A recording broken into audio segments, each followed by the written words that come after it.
Empower చేయడం, దానికి నాంది పలికాం. చాలా సంతోషం. 7 నెలల్లో మేము అనుకున్న ప్రయత్నాలన్నీ వన్ బై వన్ సఫలీకృతం అవుతున్నాయి. ఇది ఒక విధంగా చెప్పాలంటే అసాధారణం అనుకున్నటువంటి కార్యక్రమాలను చేపట్టాం. 7 నెలలకు మునుపు ఎటు చూసినా చీకటి. నాకు ఆ రోజు చూస్తే నేను చాలాసార్లు మీ అందరికీ చెప్పాను, నేను 4వసారి ముఖ్యమంత్రి. 3 సార్లు నాకు ఇన్ని ఇబ్బందులు కనిపించలేదు. ఎటు చూసినా విధ్వంసమైన వ్యవస్థలు, ఆర్థికంగా ఎలాంటి వెసులుబాటు లేని ఆర్థిక వ్యవస్థ, అన్ని వ్యవస్థల్లో డబ్బులన్నీ కూడా ఎక్కడికక్కడ డైవర్ట్ చేసి మిస్యూజ్ చేసి కనీసం కేంద్ర పథకాలు కూడా నిర్వీర్యమైపోయినాయి. ఇప్పుడు అవన్నీ కూడా లైన్లో పెడుతున్నాం. ఇంకొక 4-5 నెలల్లో ఇవన్నీ లైన్లో పెట్టి మళ్ళీ గాడి తప్పిన పరిపాలన ఘాట్లో పెట్టడమే కాకుండా ఏ విధంగా ముందుకు తీసుకుపోతాం. ఇన్వెస్టర్స్లో కూడా ఒక నమ్మకాన్ని కలిగించాల్సిన అవసరం ఉంది. ఇప్పటికీ ఒక నమ్మకాన్ని కలిగిస్తున్నాం, ఇంకా నమ్మకాన్ని కలిగించాలి. ఆ నమ్మకాన్ని కలిగించి మళ్ళీ 20 లక్షల ఉద్యోగాలు కల్పిస్తా ఉన్నాం. ఒక పక్క ఉండే ఉద్యోగాలను కాపాడాలి.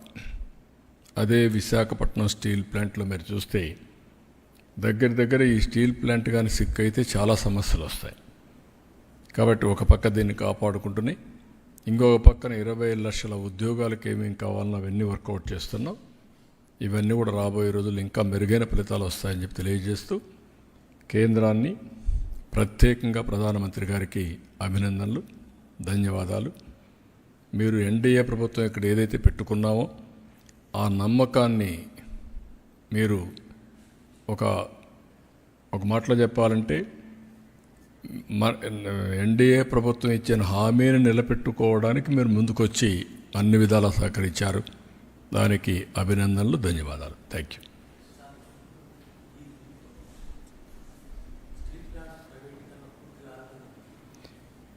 స్టీల్ ప్లాంట్ ప్రైవేటీకరణ సమస్య రాదు. ఇప్పుడు రివైవల్ ప్యాకేజ్ ఇచ్చినాక మనం చేయాల్సిన పని, దీన్ని ఏదో ఇచ్చారు కాబట్టి మేము మా ఇష్ట ప్రకారం చేస్తామంటే ఎవరైనా సరే హెల్ప్ చేస్తారు.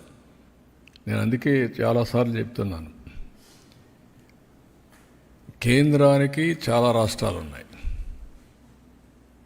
ఆంధ్రప్రదేశ్లో మనకు ఒకే స్టీల్ ప్లాంట్.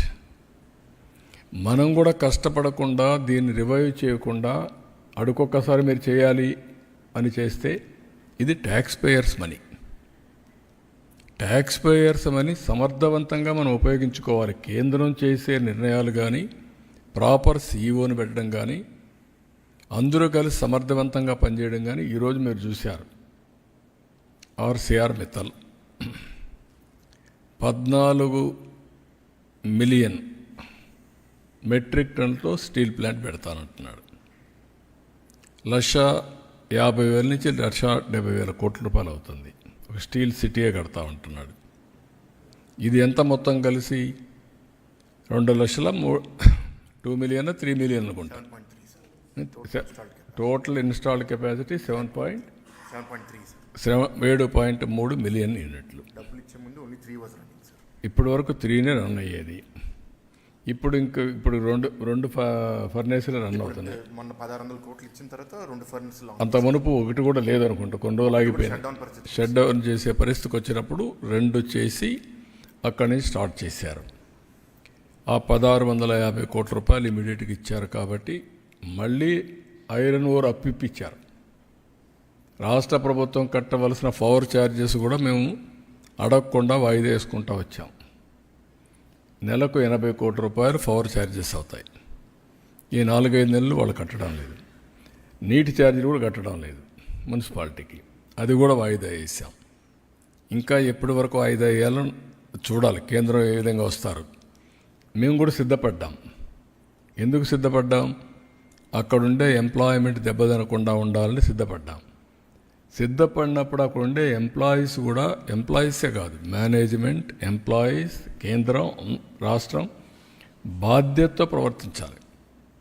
పబ్లిక్ మనీని మిస్యూజ్ చేయడానికి మనకి ఎవరికి ఆ రైట్ లేదు. సిక్ అవుతుంది, ఎప్పుడు ఇట్నే ఉంటుంది, మేము ఇట్నే రన్ చేస్తాం, మీరు ఇవ్వాలి, ఇది మా